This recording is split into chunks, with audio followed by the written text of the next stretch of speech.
On August 1st, 2022, this small mining town of Soledar in Ukraine had apartments, buildings, houses. Fast forward to January 10th, 2023, and it had turned to rubble. That same afternoon, a statement on the app Telegram surfaced claiming Wagner took control of this entire territory of Soledar.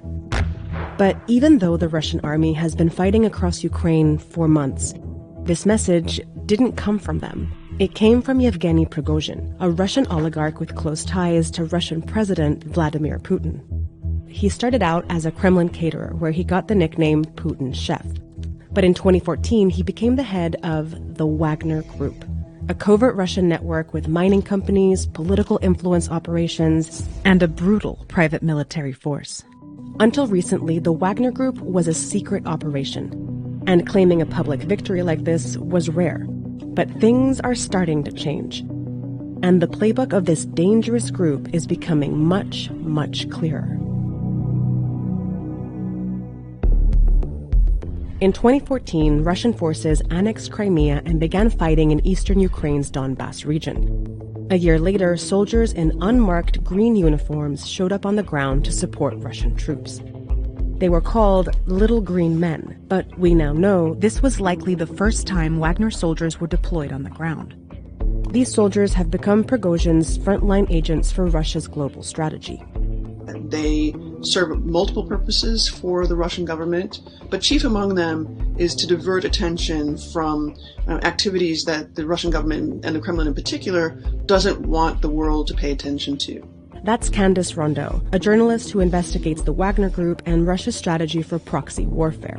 One of the main functions that the Wagner Group serves is to deliver weapons and military services to countries with which Russia has a military technical agreement. Russian law technically prohibits its citizens from fighting for money in foreign countries, but the opaque nature of the Wagner Group has allowed it to recruit tens of thousands of soldiers, mainly from Russia. Generally speaking, these are hardened military veterans at the command level, and then kind of at the sort of rank and file level, those who were not recruited from prisons tend to come from, elite backgrounds. In the beginning, you couldn't really distinguish them, but today the Wagner Group brand is completely recognizable by their emblems, their insignia, and their online brand. These guys now are basically kind of like the McDonald's of the Russian way of war. And this new visibility has given us a better look at the three strategies they employ to do Russia's dirty work around the world. The Wagner Group targets countries experiencing long conflicts or that are weakly governed or corrupt. Take Syria, which has been under authoritarian rule for more than 50 years, and in 2011 saw a civil war break out between the Syrian government and anti-government rebel groups. To fight the rebels, Syrian dictator Bashar al-Assad turned to his Russian ally for help. Shortly after, Wagner mercenaries appeared in Syria to support the government forces. Since then, all these countries have seen Wagner troops on the ground, most of them while going through periods of instability. This has allowed the Wagner Group, and by extension Russia, to expand its reach to at least 4 different continents. In particular in Africa, where at least 18 different countries have seen Wagner forces on the ground in the past decade.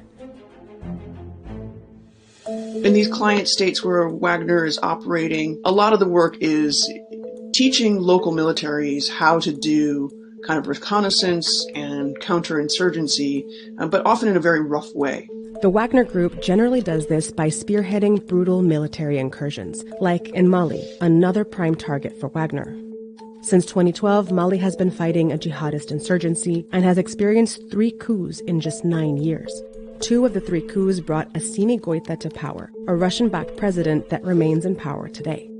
For nearly a decade, Mali had military support from France, its former colonizer. But in 2021, when France started to withdraw its army, it's widely believed Mali contracted Wagner troops to help them fight against the rebels and secure power.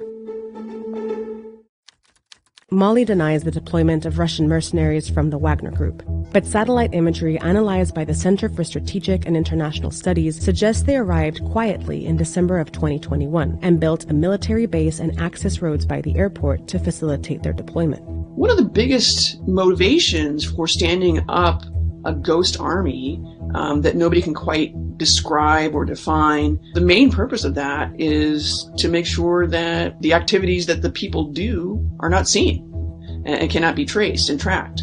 But that doesn't always work. In April of 2022, a mass grave in the Malian desert was traced back to the Wagner Group. They've also been linked to other violent incidents in Mali, including here, where they killed about 350 men in March of 2022. A UN report shows that since Wagner's arrival in Mali, the number of civilian deaths has increased by 324%, and thousands more have been displaced. Once the Wagner Group arrives in a fragile country and intervenes militarily to help local dictators backed by Russia, the big question is, what's in it for them? Because they're so integral to the military technical agreements, they're also part of a cycle of debts and loans that are incurred when client states of Russia want to, improve their armies. In exchange for those loans, typically, the Wagner Group, through a series of shell companies, will get payment in the form of oil or gold or uranium even. Which is exactly what happened in Sudan. A country that's been under autocratic rule for 3 decades, went through a series of coups, and is now ruled by Sudan's military.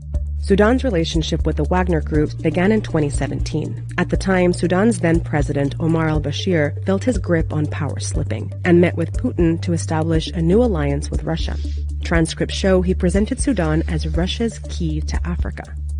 Soon after they met, Russian military vehicles like this one were spotted on the ground. And videos of Wagner troops training Sudanese soldiers surfaced on social media. In 2019, when al-Bashir was overthrown in a military coup, the arrangement persisted, proving just how enmeshed Wagner troops and the Sudanese army have become. And that's because the Wagner Group has a lot to gain.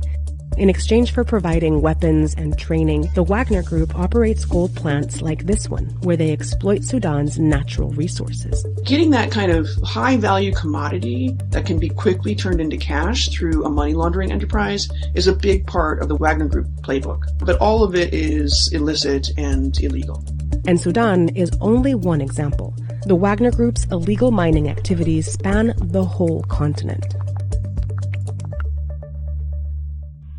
The Wagner Group's playbook has reportedly made Prigozhin a billionaire, and the group is now also a legal entity, with headquarters in St. Petersburg.